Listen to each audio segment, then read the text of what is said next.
Padre amado, guarda los pensamientos de mi Hijo.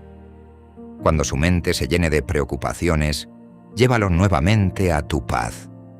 Como enseña Filipenses 4:7, que tu paz guarde su corazón y sus pensamientos.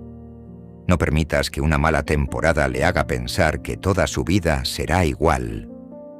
Recuérdale su valor cuando dude de sí mismo. Dale claridad cuando esté confundido y tranquilidad cuando sienta que todo ocurre demasiado rápido. Que aprenda a descansar sin sentirse culpable y a pedir ayuda cuando la necesite. Llena su mente de esperanza, propósito y sabiduría. En el nombre de Jesús. Amén. Hijo, hoy también oré por ti. Síguenos para recibir una oración diaria por tus hijos.